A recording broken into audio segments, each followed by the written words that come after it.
Student, इस video में हम क्लास 12 इंग्लिश पोएट्री का चैप्टर 5 यानी ए लेमेंट का हिंदी एक्सप्लेनेशन करना सीखेंगे, जिसको पीबी शेली ने लिखा है। स्टूडेंट, पीबी शेली का पूरा नाम परसी शेली था। जब शेली को यह महसूस होने लगा कि वह अभी संसार में अधिक समय तक नहीं रहेंगे, तो उन्होंने सन 1821 में 1821 में 28 वर्ष की अवस्था में इस पोएम की रचना की और इस पोएम को लिखने के एक साल बाद ही यानी 1822 में 1822 में उनका निधन भी हो गया था। अर्थात पीबी शेली की ज़िंदगी का सफ़र केवल 29 वर्षों का रहा। इन्होंने इस पोएम के शीर्षक का नाम ए लेमेंट दिया है। लेमेंट का हिंदी विलाप होता है। इसको पढ़ने से पता चलता है कि ये पोएम उन्हीं के द्वारा किया गया एक विलाप है। इस कविता के माध्यम से पोइट ने अपने अंतिम समय के फीलिंग्स को बड़े मार्मिकता के साथ इसमें व्यक्त किया है। इस पोएम के सारांश को मैं वीडियो के अंत में, जब इसका पूरा एक्सप्लेनेशन खत्म हो जाएगा, ज़रूर बताऊंगा। तो चलिए स्टूडेंट, लाइन बाय लाइन करके इसका हिंदी एक्सप्लेनेशन देखते हैं। O world, O life, O time, on whose last steps I climb. कवि संसार, जीवन और समय को संबोधित करते हुए कह रहे हैं कि ओ वर्ल्ड, हे संसार, ओ लाइफ, हे जीवन, ओ टाइम, हे समय, ऑन हुज, जिस पर, लास्ट स्टेप्स, अंतिम चरण, अंतिम पायदान, आई क्लाइंब, मैं चढ़ा हुआ था। कवि कह रहे हैं कि हे संसार, हे जीवन, हे समय, जिसके अंतिम पायदान पर आज मैं चढ़ा हुआ था, अंतिम पायदान पर मैं खड़ा था। ट्रिम्बलिंग, लड़खड़ा रहा हूँ, एट दैट, उस पर। ट्रिम्बलिंग मतलब होता है लड़खड़ाना या कांपना। हेयर, जहाँ, आई हैड स्टूड बिफोर, जहाँ मैं पहले कभी खड़ा हो जाया करता था, वहाँ मैं आज लड़खड़ा रहा हूँ, कांप रहा हूँ। व्हेन विल रिटर्न, कब लौटेगा। The glory of your prime, तुम्हारे युवावस्था का गौरव कब लौटेगा। योर पोइट, अपने लिए लिखे हैं। कवि ये सोच रहे हैं कि मेरे युवावस्था का गौरव, ग्लोरी मतलब गौरव या वैभव, कब लौटेगा।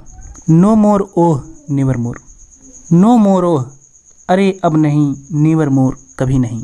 एक बार फिर से रिवाइज कर देता हूँ। कवि संसार, जीवन और समय को संबोधित करते हुए कह रहे हैं कि हे संसार, हे जीवन, हे समय, जिसके अंतिम पायदान पर आज मैं खड़ा हूँ, आज चढ़ा हुआ हूँ। अर्थात मैं इस पृथ्वी को छोड़कर परलोक जाने वाला हूँ। ट्रिम्बलिंग एट दैट, इस समय मेरे पाँव वहाँ लड़खड़ा रहे हैं जहाँ मैं पहले कभी आसानी से खड़ा हो जाया करता था। फिर कभी सोच रहे हैं कि मेरे युवावस्था का वो गौरव अब कब लौटेगा।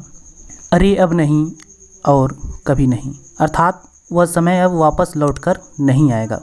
आगे का स्टांजा देखते हैं। Out of the day and night a joy has taken flight. Out of यानी में से, द डे दिन एंड नाइट रात, यानी दिन और रात में से, ए जॉय खुशी, आनंद, हैज़ टेकन फ्लाइट चली गई है, उड़ गई है। कवि कह रहे हैं कि मेरे दिन और रात में से यानी मेरे ज़िंदगी से जो खुशी थी वो चली गई है। फ्रेश स्प्रिंग, ताज़ी बसंत ऋतु, एंड समर, ग्रीष्म ऋतु, एंड विंटर होर, और जाड़े की तुषार, होर मतलब तुषार होता है, मुँह विचलित कर देती है। माई फैंट हर्ट, मेरे मुरझाए हुए हृदय को, फैंट मतलब मुरझाया हुआ, विद ग्रीप, गम के साथ। यानी फ्रेश स्प्रिंग, ताज़ा बसंत का मौसम, एंड ग्रीष्म ऋतु और जाड़े की तुषार मेरे मुरझाए हुए हृदय को गम के साथ विचलित कर देती है।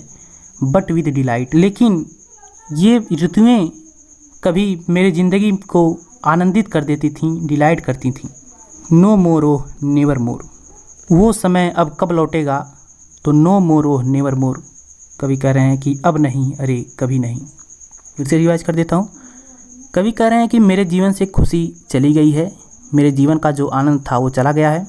ताज़ी बसंत ऋतु, ग्रीष्म ऋतु और जाड़े की तुषार मेरे मुरझाए हुए हृदय को दुख के साथ विचलित कर देती है, लेकिन ये ऋतुएं कभी मेरे ज़िंदगी में आनंद के साथ आती थीं, अर्थात सुख प्रदान करती थीं। फिर कभी वही बात सोच रहे हैं कि मेरे ज़िंदगी के वो पल अब कब वापस आएंगे। अरे अब नहीं, नेवर मोर, कभी नहीं, अर्थात वह समय लौटकर फिर वापस नहीं आएगा।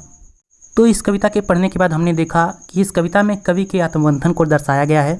वह अपने जीवन से निराश हो चुके हैं तथा जीवन की सार्थकता अब उनके लिए कोई मूल्य नहीं रखती।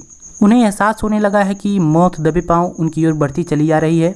वह प्रकृति की ओर सदैव आकर्षित रहे हैं, परंतु अब सब कुछ धूमिल होता जा रहा है, क्योंकि वह अपनी वृद्धावस्था को महसूस करने लगे हैं और पूरा विश्व उनके लिए मुसीबतों का पहाड़ बन चुका है। स्टूडेंट, ये पोएम उन्होंने अपने अंतिम समय में लिखा था, जब उन्हें लगा था कि जब वो इस पृथ्वी पर अधिक समय तक नहीं रहेंगे तो अपनी भावनाओं को व्यक्त करने के लिए उन्होंने इस पोएम को लिखा था। मैंने आपको इसका हिंदी एक्सप्लेनेशन बता दिया। उम्मीद है आपको समझ आया होगा। फिर भी अगर आपको कहीं डाउट है तो हमें कमेंट बॉक्स में ज़रूर बताएं। वीडियो पसंद आया होगा तो वीडियो को लाइक करें, अपने दोस्तों के साथ भी शेयर करें, और आपका कोई सवाल या सुझाव है तो हमें नीचे कमेंट करके ज़रूर बताएं। चैनल पर न्यू है तो सब्सक्राइब करके बेल आइकन ज़रूर प्रेस करें, क्योंकि हम आपके लिए ऐसे ही वीडियोज़ लाते रहते हैं।